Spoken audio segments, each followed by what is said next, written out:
Le garçon venait tout juste d'avoir 18 ans, et pourtant, sa famille avait déjà arrangé son mariage avec une grande duchesse. Pour tout noble, ces fiançailles équivalaient à une véritable condamnation à mort. Mais le garçon l'accepta sans la moindre hésitation car dans sa vie antérieure, Feldar avait fait face au même choix, refuser ce mariage et être renié par sa famille, ou l'accepter et finir dévoré vivant. À l'époque, Feldar voulait seulement être accepté comme un véritable membre de la famille. En tant que fils illégitime d'une concubine, il repoussait ses limites chaque jour. Même sans personne à ses côtés, il continuait de tout endurer en silence. Il croyait naïvement que s'il travaillait assez dur, sa famille finirait par le reconnaître. Mais au final, tout cela n'avait été qu'une douce illusion. Aux yeux de sa soi-disant famille, il n'avait jamais mérité d'être des leurs. Le regard glacial de son père le lui avait déjà fait douloureusement comprendre. Ayant perdu tout espoir, Feldar avait rejeté les fiançailles et quitté la famille de son plein gré. Ils avaient vu à quel point il luttait désespérément, et pourtant il refusait toujours de l'accepter. Cette amertume s'était lentement transformée en une haine impérissable. Et ce jour-là, Feldar avait juré de les faire tous payer sans exception. Le jour même où il avait quitté sa famille, il éveilla enfin ses pouvoirs magiques. Mais par rapport aux autres apprentis de sa génération, un éveil à 18 ans était bien trop tardif. Tout le monde se moquait de lui parce qu'il rêvait encore de devenir mage à son âge. Cependant, le pouvoir d'un mage naissait des émotions les plus fortes du cœur, et la magie de Feldar était entièrement alimentée par la haine et la vengeance. Plus sa haine grandissait, plus il devenait puissant. Poussé par ce désir brûlant de vengeance, il finit par devenir un archimage du 6e cercle. Ensuite, il retourna à la maison Rosnova, l'endroit qu'il appelait autrefois sa maison. Il força les serviteurs qui l'avaient tourmenté à s'entretuer. Il dressa ensuite ses frères arrogants les uns contre les autres jusqu'à ce qu'ils s'autodétruisent. Finalement, Feldar confronta le père qu'il haïssait plus que quiconque. Après avoir vu la maison Rosnova devenir un véritable enfer, l'esprit de cet homme se brisa complètement. Et c'est ainsi que Feldar effaça tout ce qui était lié à la famille Rosnova. Pourtant, la haine et la rage en lui ne disparurent pas. Au lieu de cela, elles se répandirent à travers tout le continent. D'innombrables guerriers puissants dégainèrent leurs lames pour le traquer. Mais Feldar survécut à chaque bain de sang sans exception. Il finit par repousser les limites de l'humanité et devint un véritable archimage du 8e cercle. Mais même cela ne suffisait pas. Feldar désirait un pouvoir absolu, et l'ingrédient final pour atteindre le 9e cercle était le cœur d'un dragon. Le destin lui joua un tour cruel, car ce dragon n'était autre que la grande duchesse Valdarova, la femme qu'il avait autrefois refusé d'épouser. Une bataille dévastatrice éclata entre eux, sans qu'aucun ne parvienne à prendre le dessus sur l'autre. Malgré cela, Feldar n'envisagea jamais une seule seconde d'abandonner. Valdarova, cependant, ne comprenait pas pourquoi Feldar la haïssait si intensément. Elle s'était retirée du monde bien avant la naissance de Feldar, n'interférant jamais dans les conflits humains ni même en dirigeant son propre repère, mais Feldar accusa furieusement Valdarova d'être la source de toutes ses souffrances. Son désir égoïste de choisir un partenaire humain était la raison pour laquelle sa famille l'avait chassée. Elle était un dragon vicieux qui avait essayé de s'approprier un humain comme compagnon, et son avidité l'avait finalement poussé dans les abysses. Feldar ne comprenait pas pourquoi Valdarova voulait chaque détail, mais il se moquait bien de ce qu'elle préparait. Ces questions lui avaient offert l'opportunité parfaite pour concentrer son mana. Après avoir entendu les accusations de Feldar, Valdarova comprit enfin tout. Feldar s'attendait à ce qu'elle attaque immédiatement, alors il dressa rapidement une barrière défensive. Mais au lieu de l'attaquer, Valdarova commença à déchirer son propre corps. Feldar se figea, incrédule. Essayait-elle de détruire son cœur avant qu'il ne puisse obtenir l'ingrédient final pour le 9e cercle? Réalisant cela, il hurla immédiatement à Valdarova d'arrêter. Ce cœur était sa seule chance d'atteindre le 9e cercle, et il refusait de rester là à la regarder le détruire. Feldar lança un sort sur la tête de Valdarova, espérant l'interrompre. Mais il était déjà trop tard. Il ne put que regarder Valdarova planter ses griffes dans sa poitrine et arracher son propre cœur. Feldar crut que sa chance d'atteindre le 9e cercle avait été détruite, pour finalement découvrir que le cœur de dragon était complètement intact. Il ne parvenait pas à comprendre pourquoi Valdarova avait fait ça. S'il s'agissait d'un dernier acte de rancune, elle avait encore assez de force pour l'entraîner dans la mort avec elle. Mais Valdarova répondit calmement qu'elle le savait déjà. Finalement, elle acceptait d'être bel et bien responsable de la souffrance de Feldar. En vérité, elle haïssait son propre corps depuis très longtemps. Elle méprisait le sang violent de dragon qui coulait dans ses veines et le monstre qu'elle devenait chaque fois qu'elle perdait le contrôle. Tant qu'elle resterait en vie, le monde continuerait de vivre dans la peur. Si elle se contentait de mourir, tous les désastres qui l'entouraient disparaîtraient enfin. Pourtant, elle avait égoïstement continué à vivre, rêvant même de pouvoir un jour goûter au bonheur. Ce rêve stupide avait entraîné d'innombrables innocents dans la tragédie, y compris Feldar. Alors elle espérait que son cœur aiderait Feldar à trouver le bonheur, servant d'ultime et pitoyable compensation qu'elle pouvait lui offrir. Après avoir prononcé ces mots, Valdarova rendit son dernier souffle. En entendant sa dernière confession, Feldar ne comprenait pas pourquoi sa poitrine se serrait soudainement de manière si douloureuse. Il se répétait sans cesse que ce n'était là que la dernière ruse de Valdarova pour ébranler sa résolution. Feldar se força à se rappeler pourquoi il était allé si loin. Le chemin vers le 9e cercle était enfin à sa portée. En absorbant l'essence de cet ancien dragon, il pourrait surpasser l'humanité, transformer son existence même et s'élever au rang de demi-dieu suprême. Mais au moment où Feldar consuma le cœur du dragon, sa conscience commença à s'enfoncer dans un marécage sans fin. Ce royaume spirituel débordait d'émotions puissantes, et chacune d'entre elles appartenait à Valdarova. Là, Feldar fut enfin témoin d'un désespoir bien plus profond et ancien que le sien. Face à cette âme belle mais solitaire qui désirait toujours enlacer le monde avec bonté malgré le destin cruel qu'elle avait enduré, la rage et la haine qui avaient poussé Feldar à lui ôter la vie semblèrent soudainement d'une insignifiance ridicule. Pour la première fois, il remit en question la terrible erreur qu'il avait commise. Que poursuivait-il vraiment depuis tout ce temps? Était-ce de devenir un archimage et de massacrer ses ennemis, ou bien de s'élever sur le trône d'un demi-dieu? Non. Rien de tout cela n'avait jamais été ce qu'il désirait vraiment. Tout ce que Feldar avait jamais désiré, c'était une famille ordinaire et une vie calme et paisible aux côtés des personnes qui lui étaient chères. C'est seulement alors que Feldar réalisa que Valdarova avait toujours porté exactement le même rêve. Mais la vérité lui sembla d'une cruauté insoutenable car elle avait déjà péri de ses propres mains. Maintenant que tout était fini, quel sens y avait-il à la comprendre? Cependant, Feldar savait qu'un mage du 9e cercle pouvait lancer un sort extraordinaire, le souhait. Puisque le pouvoir du 9e cercle ne signifiait plus rien pour lui, Feldar lança le sort sans la moindre hésitation. Lorsque Feldar rouvrit les yeux, il se retrouva réincarné le jour même où ses fiançailles avec Valdarova avaient été arrangées. Dans cette vie, il décida de ne plus fuir. À la place, il accepta formellement ce mariage. Le lendemain, le frère aîné de Feldar apprit qu'il avait accepté d'épouser Valdarova et supposa qu'il y avait eu une erreur. Il n'arrivait pas à croire qu'un idiot comme Feldar se porterait volontaire pour mourir. Après avoir appris que Feldar était dans sa chambre, il vint le voir pour constater à quel point son petit frère avait l'air terrifié et misérable. Mais au moment où il ouvrit la porte, il se figea, complètement incrédule. Feldar ne pleurait pas et ne refusait pas désespérément de partir comme prévu. Au lieu de cela, il préparait calmement ses affaires. Fait encore plus surprenant, Feldar s'était habillé tout seul sans aucune aide des serviteurs. Son frère refusait toujours d'y croire et l'avertit, « Ce mariage te coûtera la vie. Sais-tu pourquoi la place de fiancé de la grande duchesse est restée vacante ?» Feldar répondit calmement qu'il savait exactement pourquoi. Le précédent fiancé de Valdarova avait été le 3e prince de l'Empire. Il était brillant, beau et très respecté, un homme considéré comme parfait à tous points de vue. Il avait même renoncé à ses droits sur le trône impérial pour devenir le fiancé du dragon violet. Mais un jour seulement après être parti l'épouser, son corps avait été complètement déchiqueté.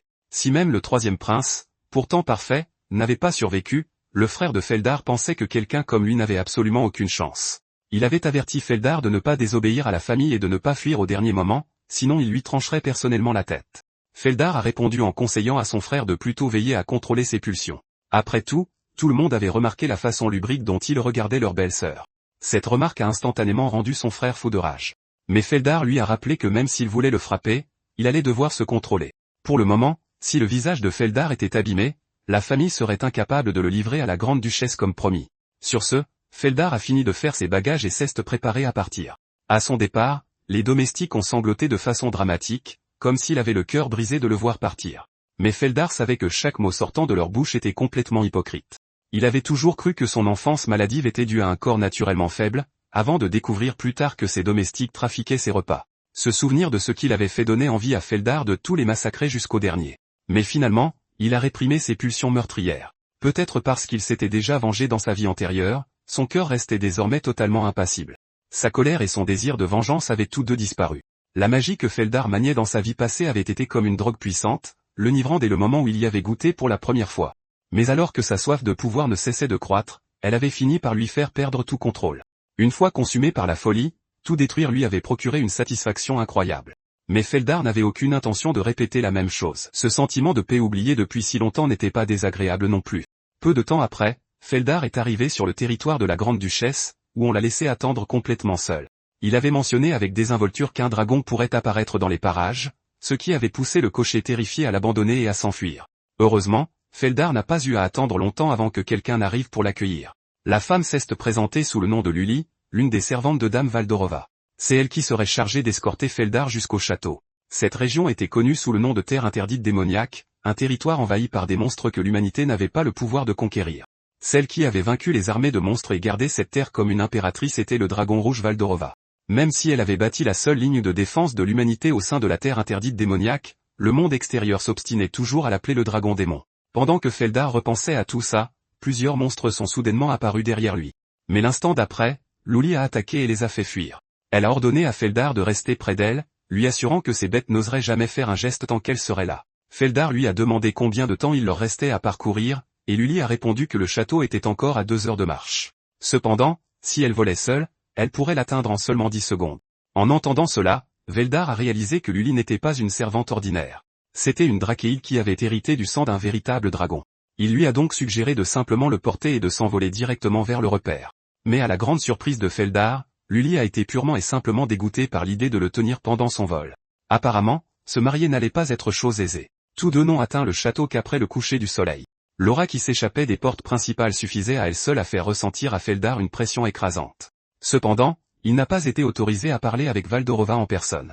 Chaque message entre eux serait transmis par l'intermédiaire de Lully. Aux yeux de Lully, un humain fragile comme Feldar n'était pas digne de se tenir directement devant son maître. Peu de temps après, Lily est revenue avec la réponse de Valdarova. En résumé, Valdarova félicitait Veldar d'avoir eu le courage de pénétrer sur son territoire, mais elle n'avait aucune intention de forcer quiconque à l'épouser et lui a ordonné de rentrer chez lui. Dans sa vie antérieure, Feldar aurait volontiers saisi l'occasion de s'enfuir, mais il n'était plus la même personne. Il a déclaré qu'il était venu ici de son plein gré, il a donc refusé de partir et a exigé que les fiançailles se poursuivent. Lorsque Lully est revenue avec la deuxième réponse de Valdorova, elle portait un sac rempli de trésors. Valdorova a expliqué que si Veldar ne pouvait pas rentrer à cause des ordres de sa famille, il pouvait prendre ses richesses, s'installer ailleurs et vivre le reste de sa vie en paix. Veldar a une nouvelle fois affirmé qu'il ne s'intéressait ni au pouvoir ni aux richesses de ce monde. La seule chose qu'il désirait était d'épouser Voldarova. À ce stade, Lily a finalement perdu patience. Elle a refusé de perdre plus de temps à discuter avec Feldar et lui a ordonné de partir immédiatement. S'il continuait à rejeter leur gentillesse, elle l'expulserait personnellement par la force. Pour lui, Feldar n'était rien de plus qu'une ordure ambitieuse consumée par la soif de pouvoir, et il ne se souciait pas sincèrement de Valdorova.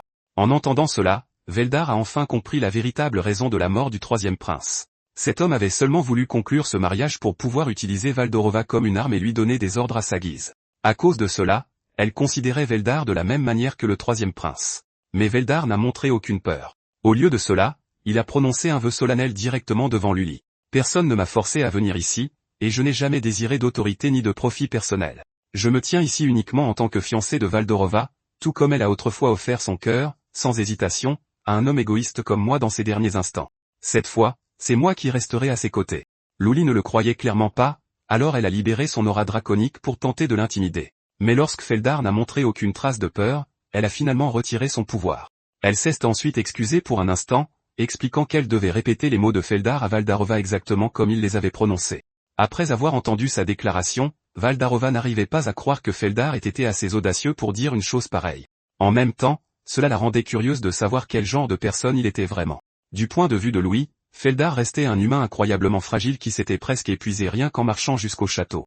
Mais elle savait qu'il n'était pas aussi simple qu'il n'y paraissait. En tant que Drakhéide, terrifier un humain ordinaire aurait dû être un jeu d'enfant. Pourtant, Veldar n'avait montré aucune peur face à son aura écrasante. Pour cette raison, Lully pensait qu'il pourrait vraiment être digne de regarder Lady Valdorova droit dans les yeux.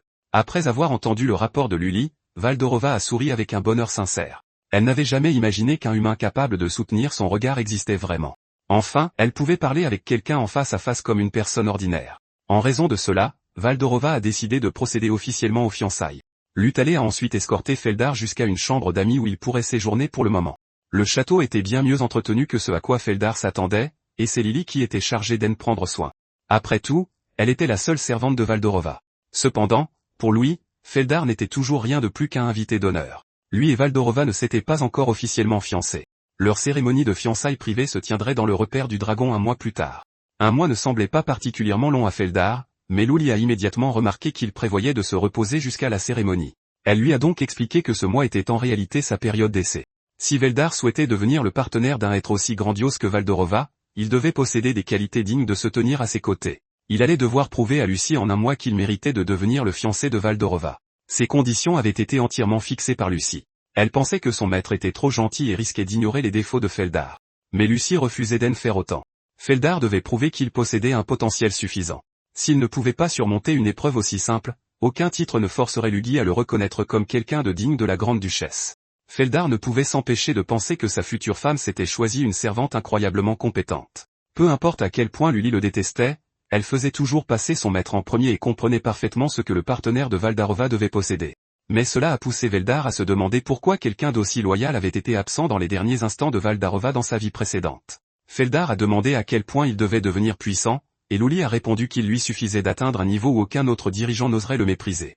Elle disait ça comme si c'était simple. Mais en d'autres termes, Feldar devait faire preuve d'un potentiel encore plus impressionnant que celui de devenir un empereur. Malgré tout, il a accepté le défi sans la moindre hésitation. En le voyant si détendu, Lully commença à se demander si Feldar considérait les dragons comme des mauviettes ou s'il avait tout simplement perdu la tête. Feldar lui dit de ne pas s'inquiéter. D'ici un mois, il déploierait assez de puissance pour obtenir son approbation totale. Lully ne croyait visiblement pas un mot de ce qu'il disait.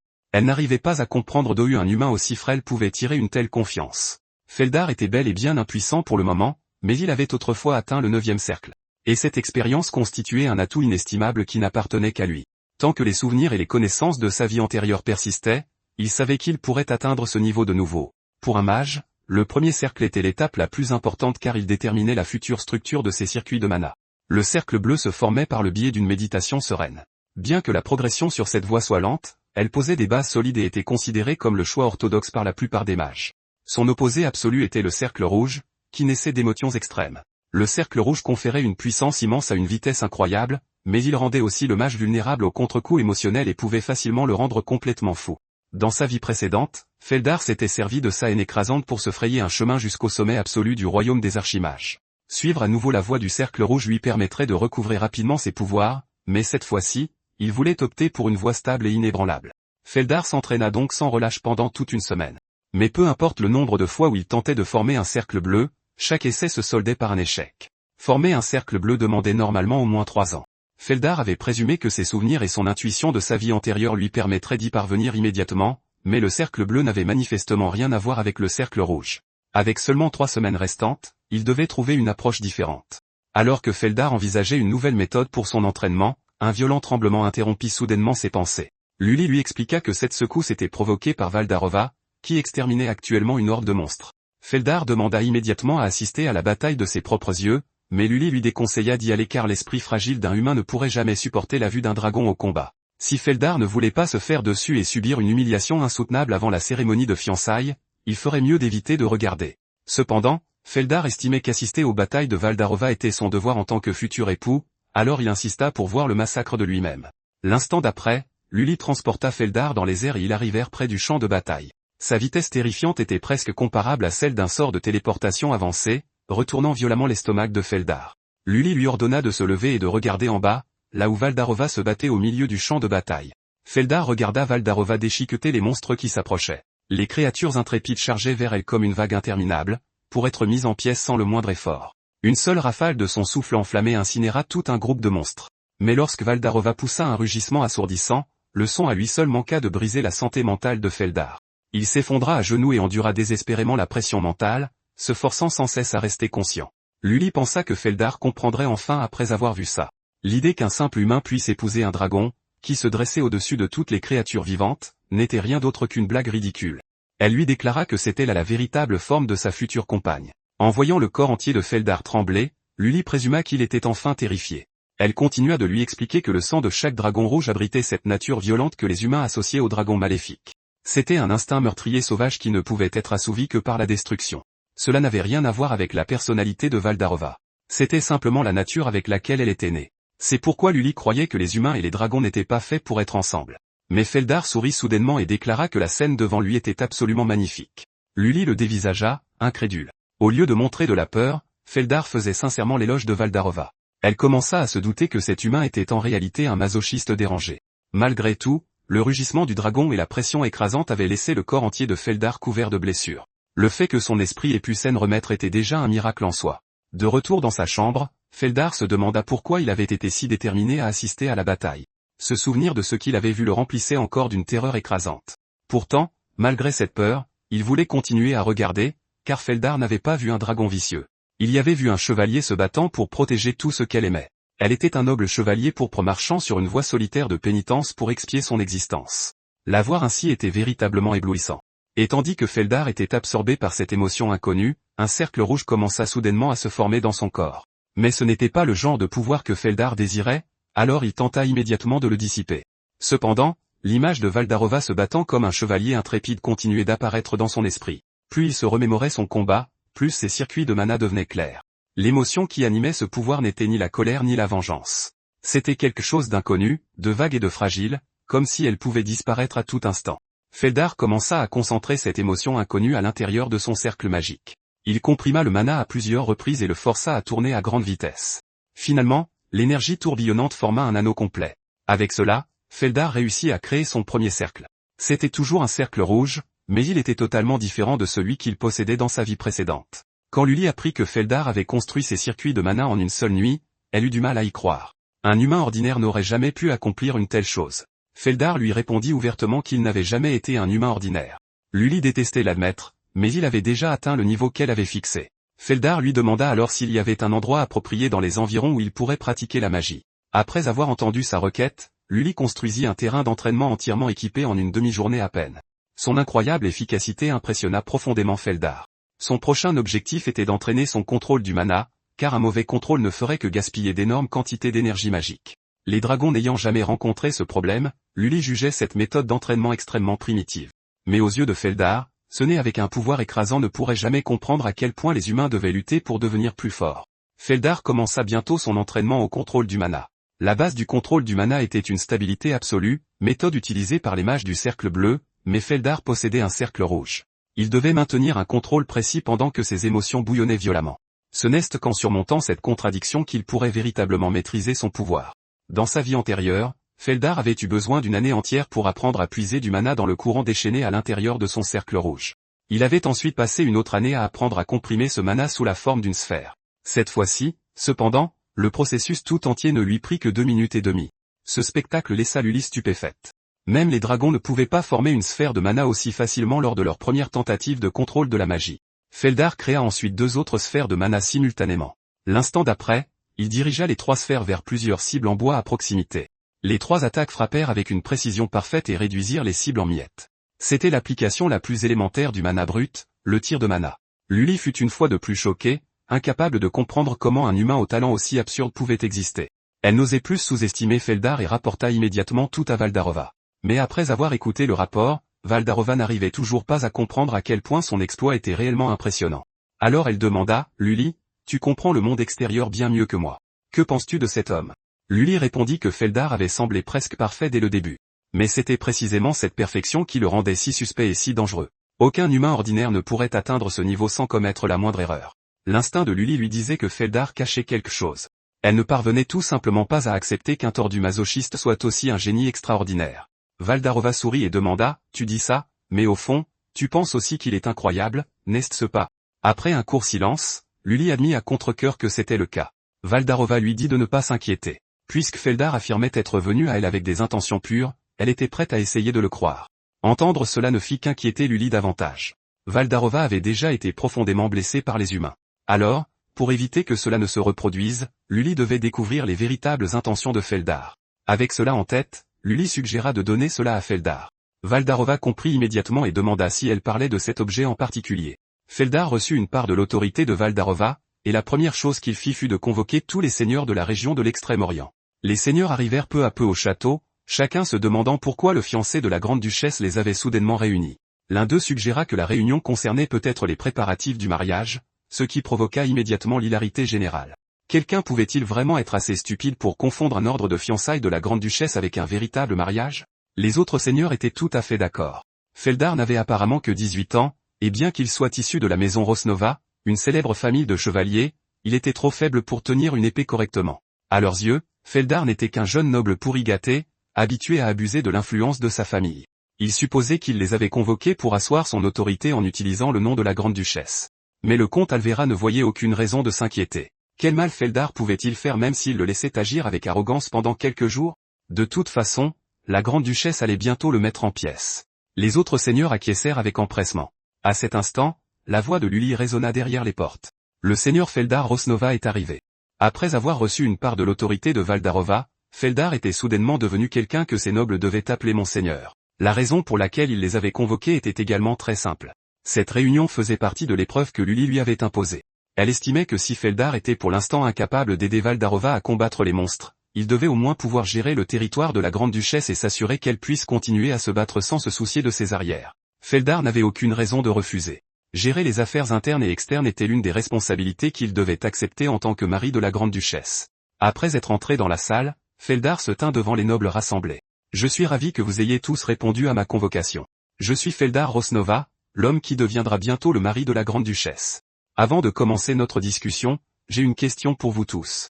Comment aimeriez-vous que je vous traite? Les seigneurs comprirent immédiatement que ce jeune homme n'était pas aussi simple qu'il n'y paraissait. Sa question initiale tentait déjà d'établir leur hiérarchie, poussant tout le monde à chuchoter en cherchant une réponse appropriée. Le comte Alvera finit par s'avancer.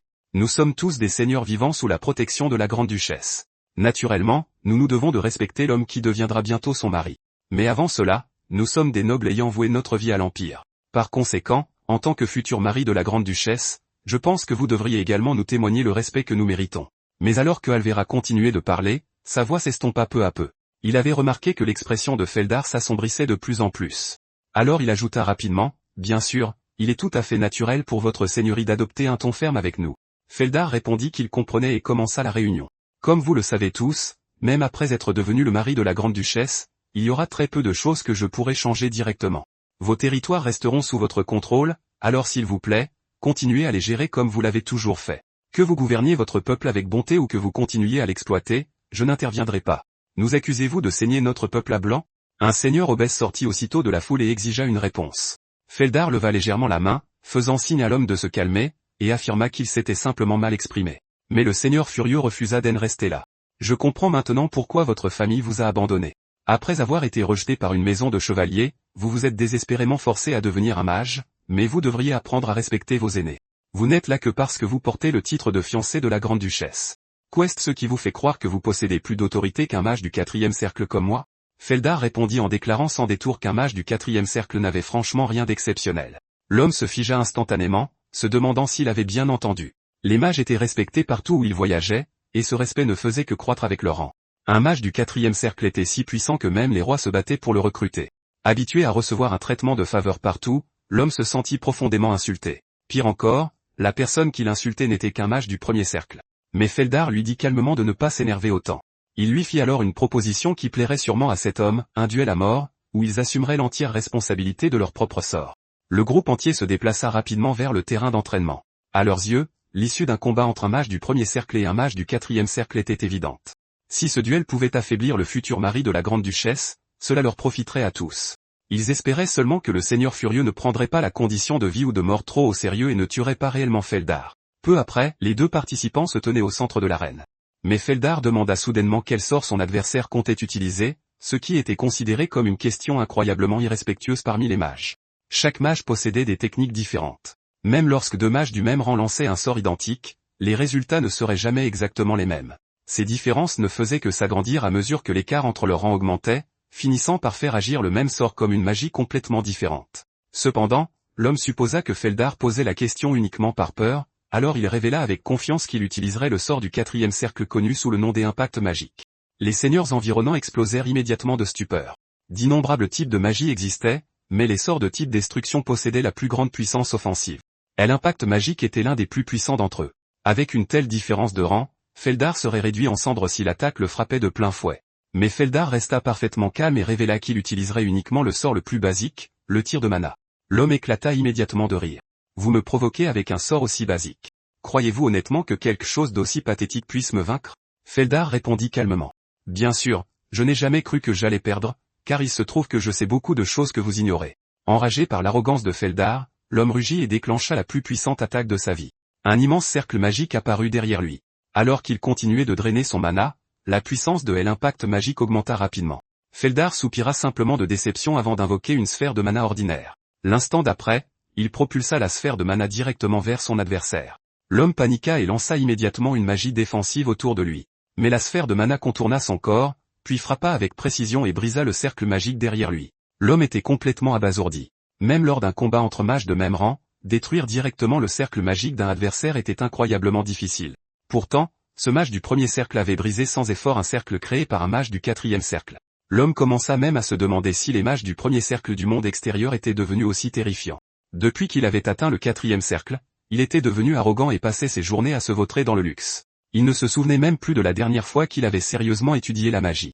À cet instant, l'homme fut submergé par le regret, et toute trace de fierté qu'il possédait en tant que mage du 4e cercle disparut. Des larmes de remords coulèrent de ses yeux alors qu'il jurait silencieusement qu'une fois rentré chez lui, il se consacrerait à nouveau à l'étude de la magie. Feldar s'approcha de l'homme et lui demanda s'il était prêt à se rendre. L'homme admit immédiatement sa défaite sans aucune hésitation. Après tout, continuer le duel le ferait probablement tuer. Les nobles qui observaient la scène explosèrent d'incrédulité. Incapables d'imaginer comment un mage du 4e cercle avait pu perdre face à un mage du 1er cercle, un seigneur se demanda si un draconien était secrètement intervenu, mais un autre répondit froidement, « Si vous refusez de croire ce que vous avez vu de vos propres yeux, je me ferai un plaisir de vous retirer ces yeux inutiles. » Pendant ce temps, les deux participants avaient déjà commencé à échanger des compliments polis. L'homme vaincu admit qu'il n'avait jamais rencontré un jeune mage aussi talentueux. Feldar le complimenta également. « Le monde est vraiment vaste. Votre magie était tout aussi impressionnante. Si vous aviez formé votre matrice magique un peu plus vite, j'aurais pu être celui en danger. » L'homme fit remarquer qu'être exilé dans cette région n'avait pas été une si mauvaise chose, puisque rencontrer Feldar était un honneur. Il se présenta ensuite sous le nom de Cessalo. Au moment où Feldar entendit ce nom, son sourire élégant disparut complètement. Il dit alors quelque chose que Cessalo ne pouvait absolument pas comprendre. « Vous faisiez donc aussi partie des personnes qui m'ont aidé dans ma vie antérieure. » Cessalo le dévisagea avec confusion, car c'était clairement la première fois qu'ils se rencontraient, mais il n'aurait jamais l'occasion de découvrir ce que ces mots signifiaient. L'instant suivant, Feldar lança une seule attaque qui transperça le crâne de Cessalo, l'envoyant dans la tombe sans réponse à sa question. « C'est le seul moyen de m'assurer que vous ne plongerez plus jamais ma fiancée dans le désespoir. » La vue de Feldar tuant publiquement un mage laissa tous les nobles environnants complètement stupéfaits. Les mages comptaient parmi les personnes les plus précieuses au monde, et Cessalo était également un mage du 4e cercle de rang noble. Même l'empereur aurait soigneusement pesé les conséquences avant d'exécuter quelqu'un comme lui. Pourtant, Feldar avait tué Cessalo sans la moindre hésitation. Feldar remarqua alors les expressions tendues autour de lui et conseilla calmement à tout le monde de se détendre, expliquant qu'il venait simplement d'exécuter un criminel. Si Cessalo était resté en vie, il aurait fini par plonger Valdarova dans le désespoir. Cette explication ne fit que semer davantage la confusion parmi les seigneurs, puisque Feldar rencontrait visiblement Cessalo pour la première fois ce jour-là. Feldar continua d'expliquer que Cessalo causerait un jour une immense douleur à Valdarova. Ils savaient tous que la grande duchesse Valdarova voulait que l'humanité vive heureuse et qu'elle était une dirigeante profondément compatissante. Bien qu'elle soit un dragon, elle s'était toujours battue pour protéger l'humanité, mais Cessalo aurait fini par trahir ses volontés. Malheureusement, rien de tout cela ne s'était encore produit, ce qui rendait la situation extrêmement difficile à expliquer pour Feldar. Après avoir entendu cela, tout le monde fut convaincu que Feldar était complètement fou. Rien d'autre ne pouvait expliquer pourquoi il avait assassiné un noble mage pour un crime qui n'avait pas eu lieu et qui pourrait même ne jamais exister. La peur se propagea rapidement dans la foule, chaque seigneur se demandant s'il serait le prochain à jaisir mort sur le sol. Mais Feldar leur dit calmement de ne pas s'inquiéter. Il n'avait absolument aucune intention d'interférer avec ce que les autres souhaitaient faire. Peu de temps après, le soir tomba. Assis dans la calèche sur le chemin du retour, Feldar ressentit un violent vertige. Il ne s'attendait pas du tout à croiser Cessalo lors de ce rassemblement. Rongé par la rage, Feldar avait utilisé presque chaque goutte de mana présente dans son corps. Maintenant complètement épuisé, les violentes secousses de la calèche lui donnaient sans cesse envie de vomir. À ce moment-là, Lully se mit soudainement à applaudir à côté de lui. « Vous êtes vraiment impressionnant. Dès votre toute première rencontre avec les seigneurs, vous avez tué l'un des sujets les plus fidèles de Dame Valdarova. » Ces mots laissèrent Feldar complètement confus. Il ne pouvait en aucun cas associer Cessalo au mot fidèle. Lully expliqua que Cessalo avait été plutôt médiocre dans la gestion de son territoire par rapport aux autres seigneurs. Mais dans la région de l'Extrême-Orient, ce genre de médiocrité était en réalité admirable. Les autres seigneurs continuaient de s'enrichir tout en étant postés sur une ligne de front où d'innombrables vies étaient en jeu, et s'occuper de ces nobles corrompus deviendrait un autre obstacle majeur que Feldar devrait surmonter avant d'épouser Valdarova. Après avoir écouté l'explication de Lully, Feldar resta totalement indifférent. Il possédait d'innombrables raisons légitimes pour exécuter Cessalo. Peu de temps après, la calèche arriva au domaine de Cessalo. Le majordome accueillit chaleureusement Feldar, tout en lui expliquant avec regret que son maître n'était pas chez lui pour le moment. Feldar lui dit de ne pas s'inquiéter car Cessalo était déjà mort. Le majordome se figea, incapable de comprendre comment son maître avait pu mourir soudainement après avoir quitté le domaine pour une si courte durée. Feldar plaça alors un paquet enveloppé dans les mains du majordome et lui ordonna d'en exposer le contenu à l'endroit le plus visible au-dessus des portes du château. Le majordome confus demanda ce que contenait le paquet, mais lorsqu'il l'ouvrit, il découvrit la tête tranchée de Cessalo avec un trou béant qui la transperçait. Un cri perçant résonna immédiatement dans tout le château. Pendant ce temps, Feldar et Lully étaient déjà entrés dans la chambre de Cessalo. Feldar s'agenouilla près du lit et commença à chercher en dessous. Il découvrit rapidement une trappe dissimulée, mais ne parvint pas à trouver le mécanisme pour l'ouvrir. À ce moment-là, Lully dit à Feldar de s'écarter. Feldar la regarda avec confusion, se demandant ce qu'elle avait l'intention de faire. Lully leva lentement son petit poing, puis fracassa le sol d'un seul coup. Elle annonça nonchalamment, « Maintenant, c'est ouvert. Allons à l'intérieur. » Ils pénétrèrent tous les deux dans la chambre secrète par le sol détruit et furent immédiatement frappés par une odeur insoutenable. Un laboratoire secret apparut devant eux. La scène laissa Lully stupéfait car ce n'était clairement pas le laboratoire d'un mage ordinaire. Chaque recoin renfermait des preuves d'expérience profanant la vie et étudiant des monstres. Seuls des sectateurs adorateurs de démons mèneraient des expériences aussi horrifiantes. C'étaient des fanatiques qui abandonnaient leur humanité en échange du pouvoir des démons. À mesure que Lully s'aventurait plus profondément dans le laboratoire, son choc ne cessait de grandir. Elle découvrit même des organes de monstres qui avaient été greffés de force sur des corps humains. À ce moment-là, elle fut totalement convaincue que ces salauds méritaient de mourir. Cependant, Lully ne comprenait toujours pas comment Feldar était au courant de l'existence de ce laboratoire caché. Feldar ne donna aucune réponse. Ses yeux restèrent fixés sur un manuscrit de recherche qu'il avait découvert. À l'intérieur y était inscrite la méthode de cultivation du mana infini, une chose que tous les mages du monde rêvaient de posséder. Ces salauds étaient secrètement un nécromancien adorateur de démons qui menait d'innombrables expériences cruelles sur des humains et des monstres. Un jour, il commença à se demander pourquoi les monstres étaient capables de produire du mana en continu. Pour découvrir la réponse, ces salauds se plongea dans des recherches de plus en plus obsessionnelles. Finalement, il réussit à recréer le processus utilisé par les monstres pour générer du mana à l'intérieur de leur corps. Mais le mana qu'ils produisaient initialement était impur et extrêmement inefficace. Ces salauds continua donc à affiner ses recherches sans relâche. À la fin, il ne s'était pas contenté de reproduire le processus complet, il avait également développé une méthode de cultivation capable d'extraire en permanence du mana pur. Dans sa vie antérieure, Feldar avait utilisé exactement cette méthode pour atteindre rapidement le sommet de la magie. Voyant avec quelle intensité Feldar désirait le manuscrit, Lully fit remarquer qu'il était quand même humain après tout. S'il voulait cette technique, il lui suffisait de l'apprendre. Ces salauds, le chercheur qui l'avait créé, était déjà mort, donc personne ne pouvait s'opposer à ce que Feldar s'en empare. Lully le félicita même d'avoir obtenu l'opportunité que tout mage rêvait de recevoir. Mais après avoir entendu ces mots, Feldar secoua lentement la tête. Il déclara que tout ce qui se trouvait à l'intérieur du laboratoire devait être détruit. Sa décision laissa Lully le dévisager, incrédule. Les dragons possédaient une affinité naturelle pour la magie, un seul coup d'œil suffit donc à Lully pour comprendre que ce manuscrit pourrait complètement bouleverser l'ensemble du domaine magique. Mais pour Feldar, ce pouvoir n'avait aucun sens. Si la tentation d'un pouvoir écrasant le poussait à blesser à nouveau sa fiancée, alors éliminer dès maintenant le moindre danger possible était le meilleur choix. Feldar ordonna donc à Lully de tout brûler à l'intérieur du laboratoire. Bien qu'elle ne pût comprendre sa décision, Lully obéit tout de même. Le feu du dragon balaya instantanément le laboratoire et consuma tout ce qui s'y trouvait. La raison pour laquelle Feldar rejetait cette technique était simple. Chaque sortilège portait une puissante empreinte émotionnelle laissée par son créateur.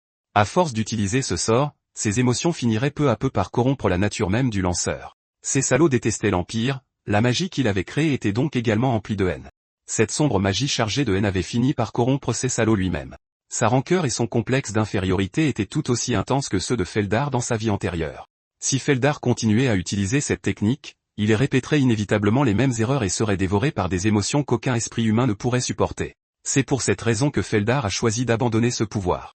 Dans cette vie, il ne se forcerait plus à survivre par la haine.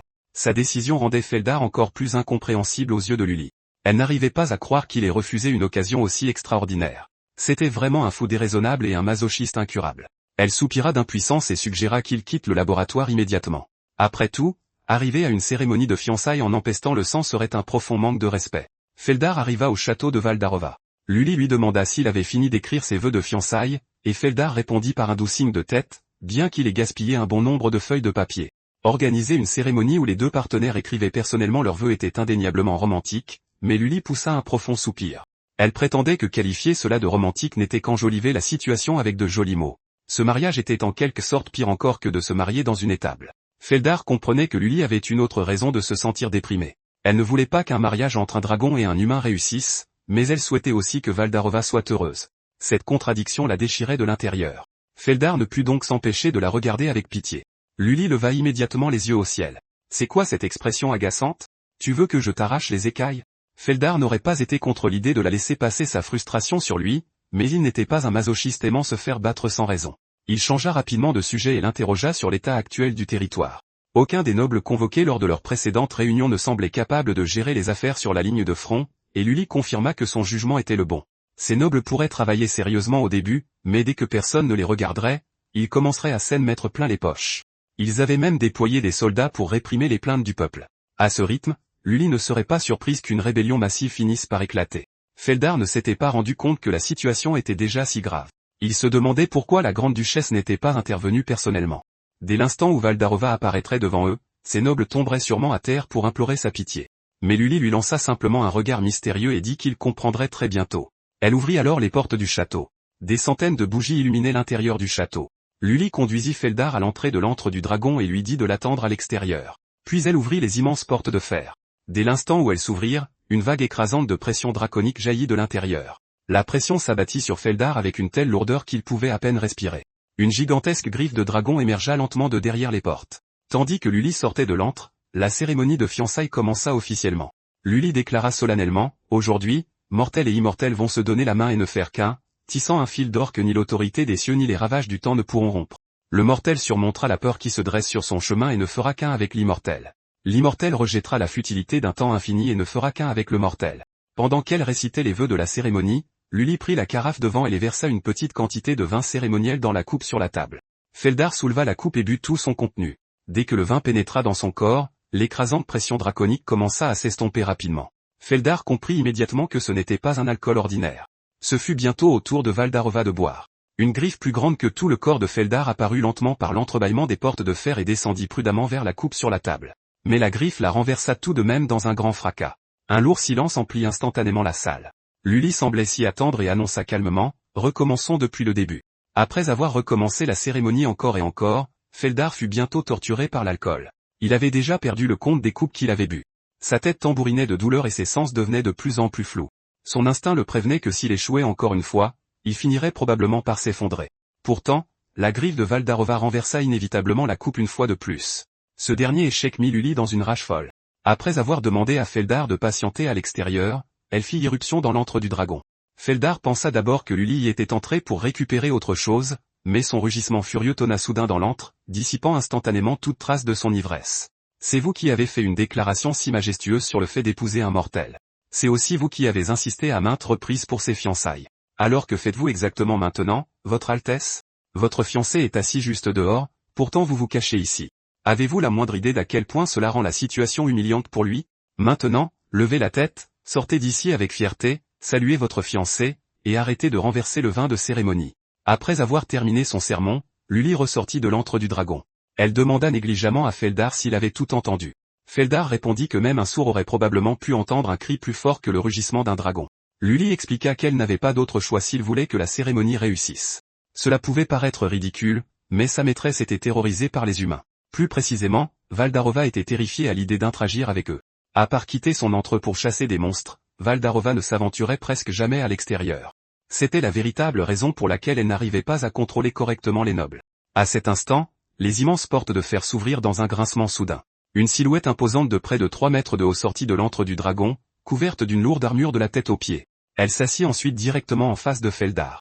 Feldar pencha la tête en arrière pour regarder Valdarova et ne put s'empêcher de ressentir une légère déception. Il avait entendu dire que les dragons devenaient d'une beauté à couper le souffle après avoir pris forme humaine, alors il avait attendu de voir son apparence avec impatience. Malheureusement, le casque de Valdarova dissimulait son visage. Sa lourde armure la faisait moins ressembler à une femme assistant à ses fiançailles qu'à une guerrière se préparant à marcher sur un champ de bataille. À ce moment-là, Lully leur fit signe de poursuivre la cérémonie de fiançailles. Elle récita une autre longue prière cérémonielle tout en versant le vin sacré dans une coupe. Valdarova retira alors la visière qui couvrait la moitié inférieure de son visage.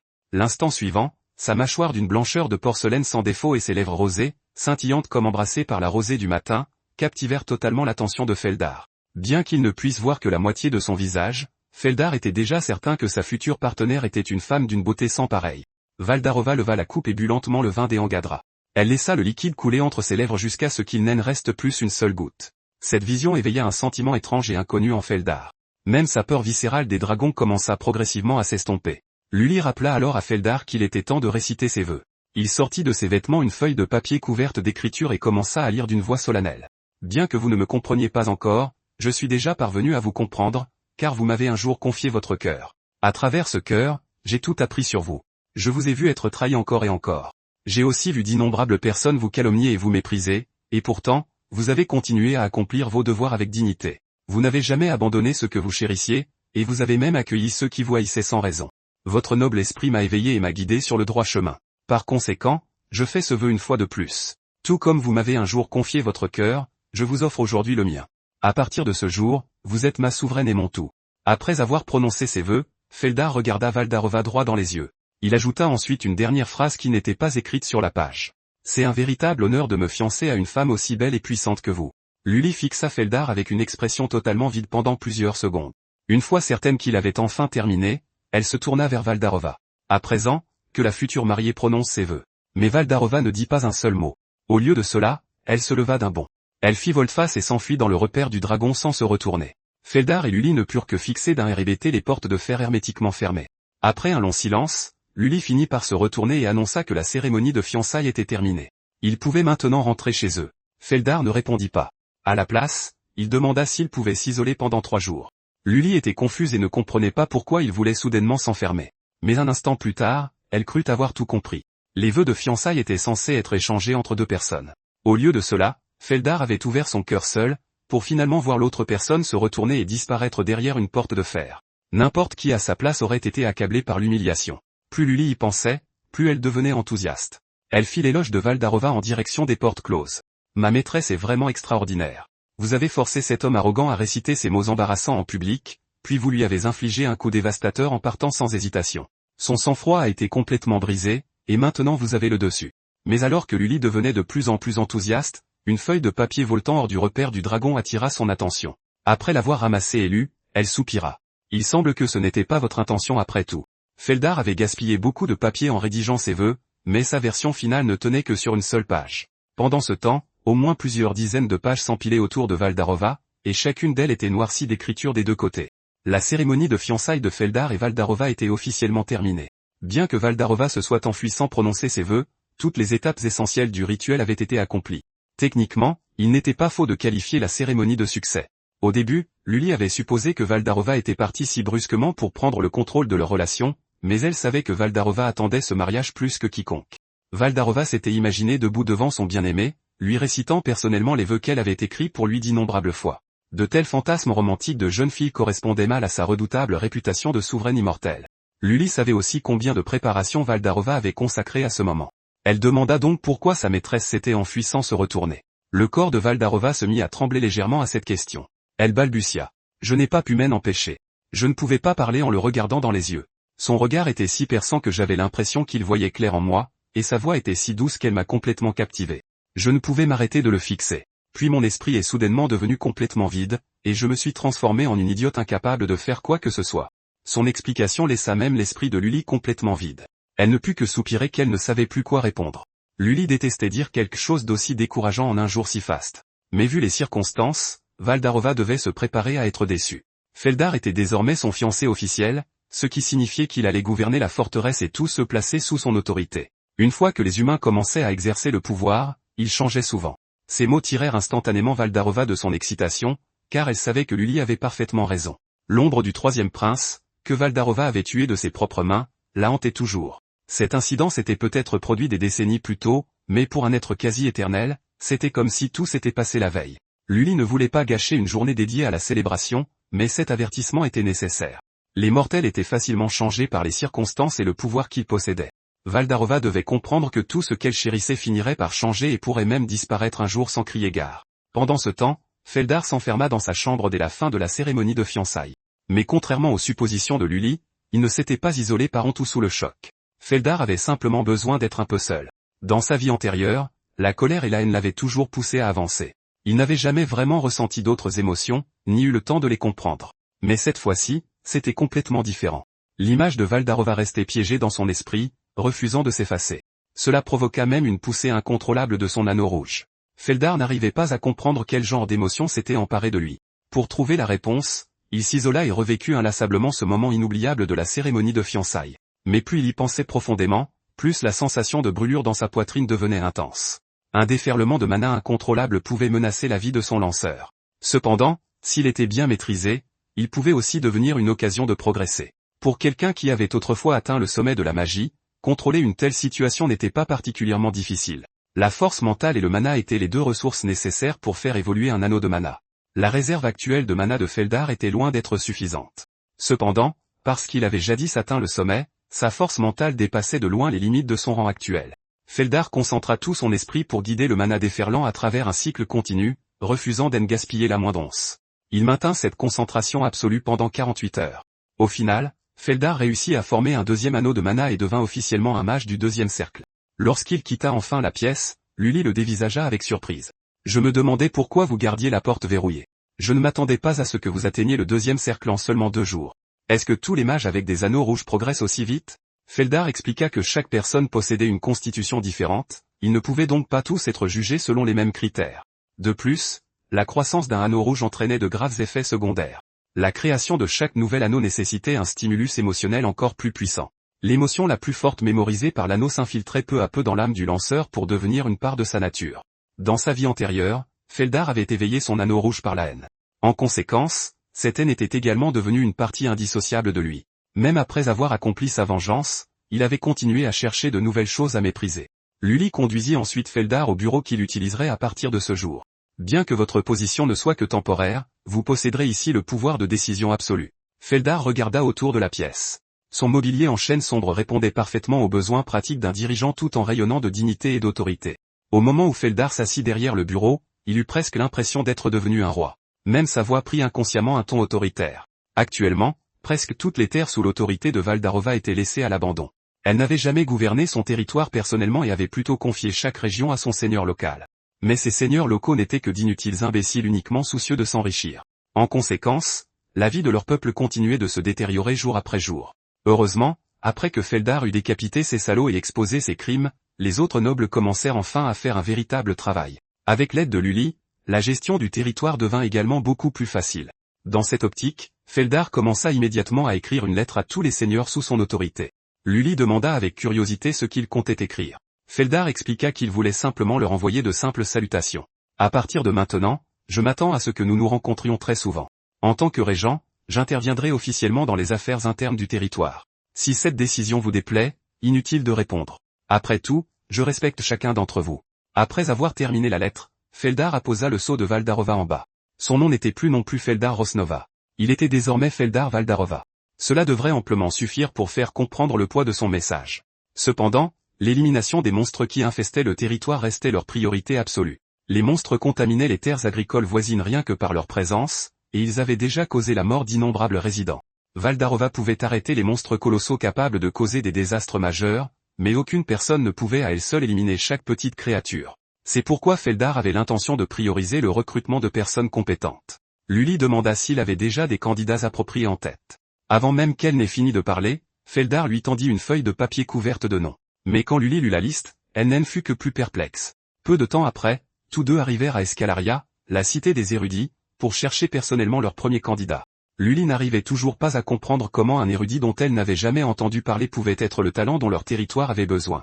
Feldar expliqua que son ignorance était tout à fait compréhensible.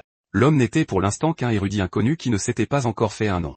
Cela ne fit que rendre Lully encore plus perplexe. Comment pourriez-vous connaître quelqu'un qui n'a encore rien accompli?